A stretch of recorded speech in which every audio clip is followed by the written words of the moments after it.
What's up, family? It's your man, Mark Black. It's been a minute, and I'm not back per se. However, when I feel like speaking on a topic, this is still my primary forum for doing so. So, since I'm beholden to no one but myself and my people, I will speak on exactly what I want, when I want. I want to discuss this so called YouTube ad crisis and offer some real practical information on the what's, why's, and how's when it comes to addressing this issue. I'm not going to go in depth on exactly what caused the YouTube ad crisis because truly, especially for black people, it's irrelevant. Whether it was hit pieces by the so-called old media or whatever means absolutely nothing. In point of fact, the YouTube ad crisis has been caused by the same old ideas held by most of the self-styled new media. The primary cause of the YouTube ad crisis comes down to one thing: trying to get something for next to nothing. Allow me to explain. The old media, like everything in a capitalist society, is funded by either having some outside source of revenue, by the content creators, or by the consumers. You cannot have it any other way. Traditionally, the old media has used advertising sales as an outside source of revenue to allow them to pay for reporters, editors, printers, and so on. This worked for a long time as their media distribution could be controlled by just changing the amount of what was printed or by controlling when a broadcast was done. Information can't be held forever, and the advent of rapid photocopying, scanners, audio-video recording devices, and other technology started to put the smackdown on traditional print and AV media long before the advent of the internet. The internet has been one big hype bubble after another, family. Any one of you remember the dot-com bubble of the late 90s when all you had to do to generate billions of dollars in venture capital was have a domain name and an idea? During the dot-com era, you didn't even have to have a website active or have done anything to make millions of dollars. The internet was supposed to be a brave new world where information was free, people were liberated, and media was free of the old ownership models and controls over their content. After the hit to the stock market and the bursting of the bubble, culminating with the recession of the early 2000s, people recognized quickly that the same old capitalist models of funding media were still in play, as well as all of the new obstacles arising from the use of digital storage, formatting, and content delivery. Too many of us have bought into hype that the media providers haven't believed in nearly 2 decades.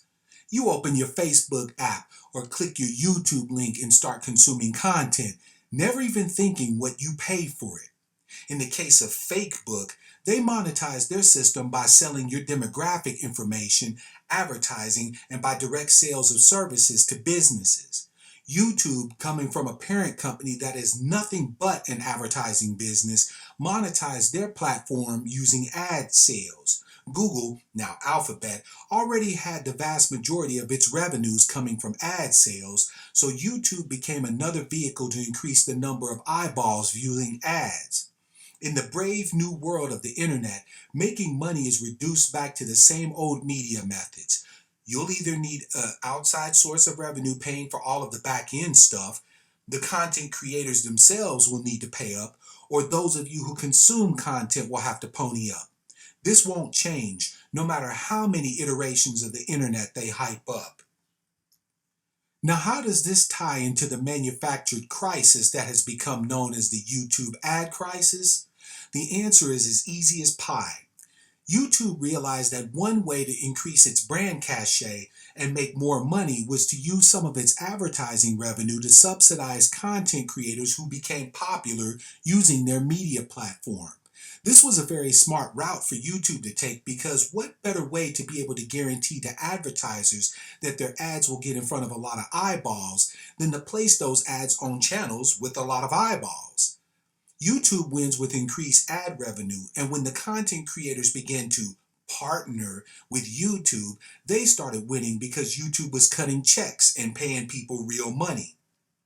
These YouTube partners could completely dedicate their time to increasing their individual popularity and thus giving themselves a raise whenever they wanted. So far, so good, right? Not so fast. This may be okay for pale people with YouTube channels, but not so good for us. You see, black media has always had an issue with funding.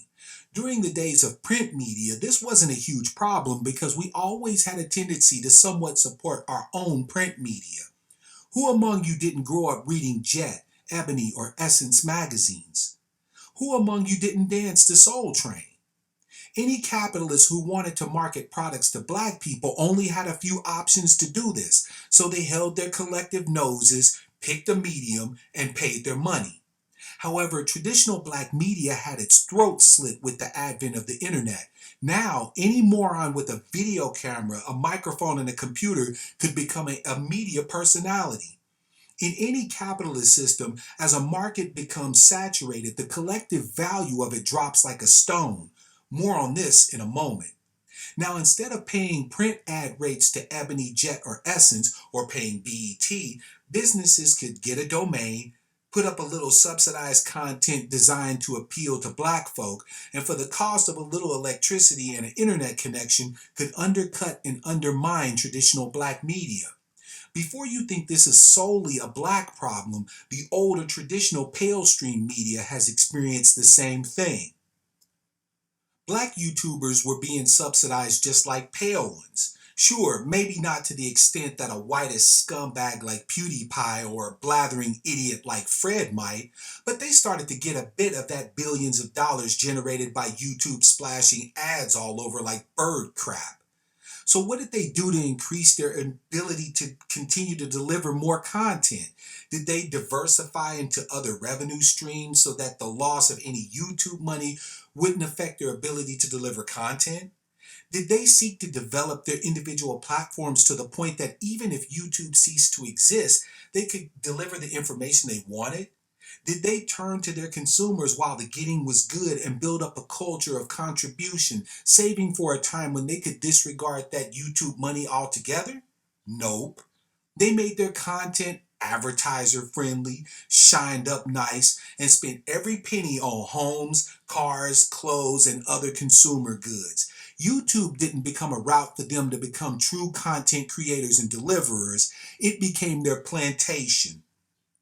It became a job that they didn't have to work really hard at or invest that much into to get out way more than they put in. Now YouTube is under attack by some of the tryhards in the old media, and advertisers are pulling out like crazy. YouTube is safe because they have other streams of income, and if they have to, can completely change their monetization model, even if it means you have to come up out of your pocket to pay to use it. However, their partners aren't feeling so good right now. And they shouldn't. Yes, I said it. All of you black YouTube partners who laid up for years buying homes and funding your lifestyle from all of that lovely YouTube money, it is your time to pay the piper. I can tell you right now who isn't being affected by the pullout of YouTube's advertisers. I'm not. That's right. Every single broadcast I've put up on this channel has been bought and paid for by yours truly. From my internet connection to the computer I use, all of it is mine. From the Final Cut Pro software I use for putting together video to the Behringer mixer I use for audio, I paid for it. If YouTube disappeared tomorrow, I have website hosting of my own, and all I would need is a domain name. It could still speak to all of you about whatever the hell I want to. I don't need to cater to advertisers. I don't need to water down my message. I don't have to censor a goddamn thing. I don't care if my people watch a single video, nor do I have my hand out begging them for a single dime. I also am not experiencing a crisis that was solely brought on by refusing to ensure my independence from a single income stream. I am not in a crisis brought upon me by trying to turn YouTube into my new plantation and switching masses. Don't get me wrong, family. This isn't an indictment of just the black YouTube content creators caught up by this mess. This is an indictment of all of us. There is nothing free under whiteism. Nothing. Either someone outside of your beloved media will pay for it and thus control the message. The content providers themselves will have to put skin in the game, or you, the consumer, will have to pay for the content.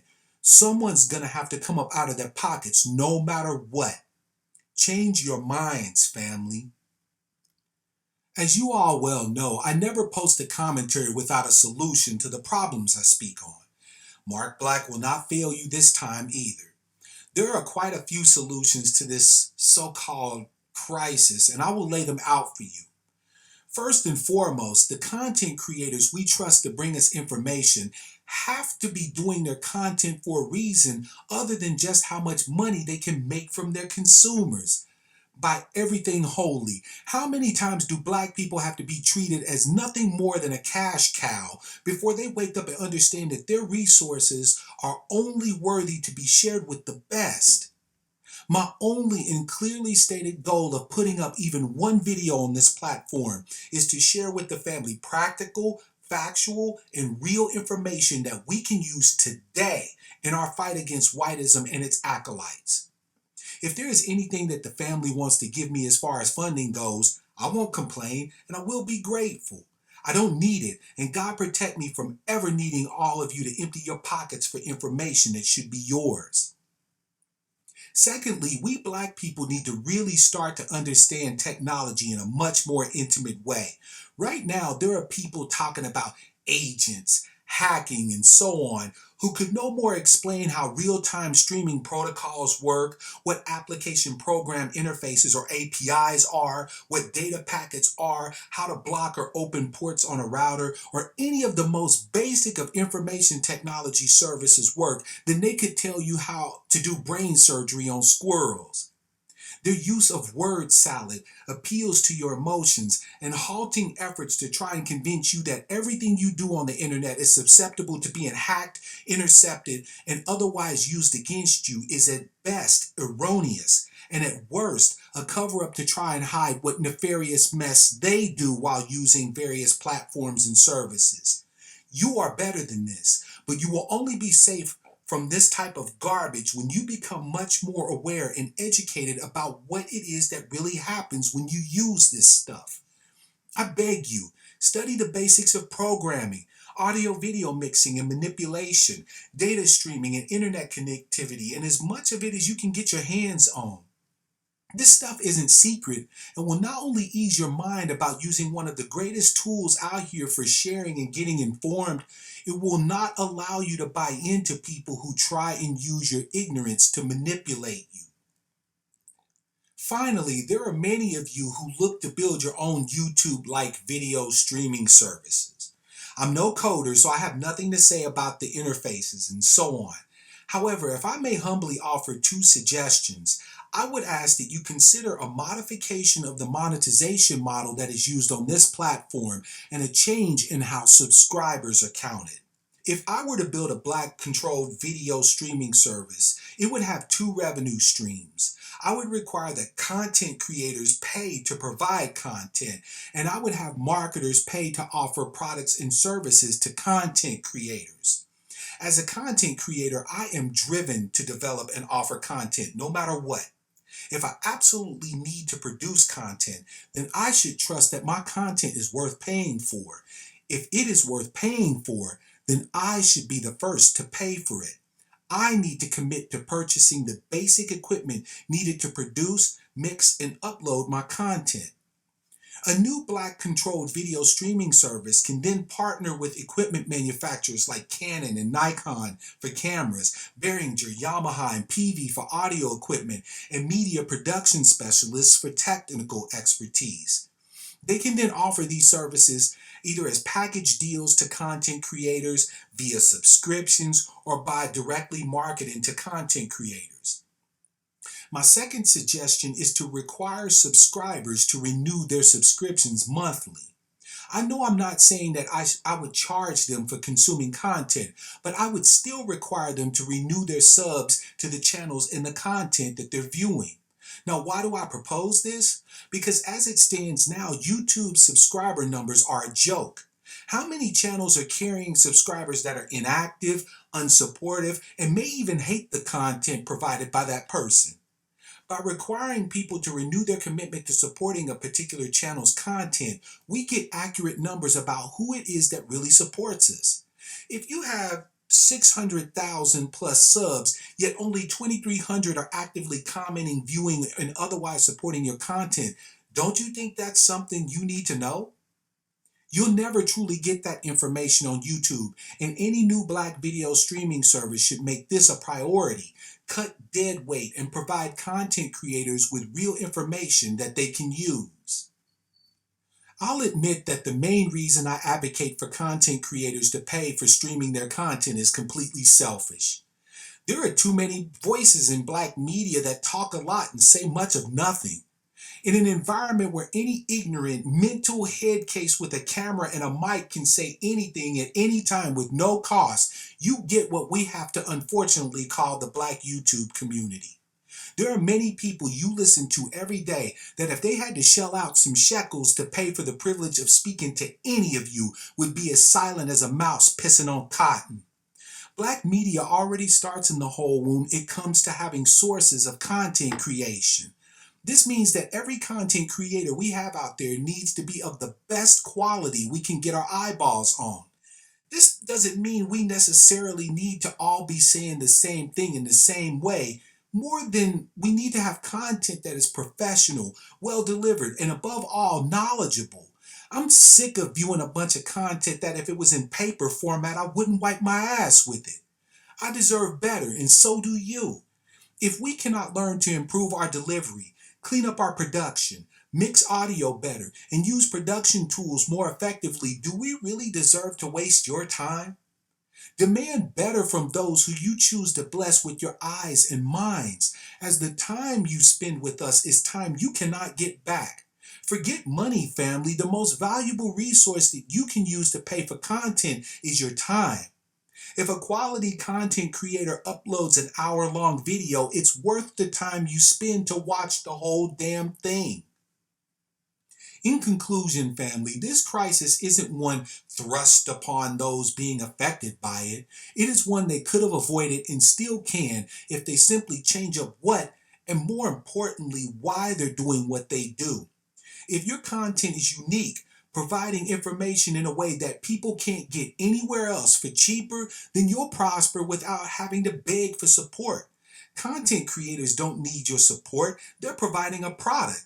They need to focus on making that product worth paying for, or they will wither on the vine.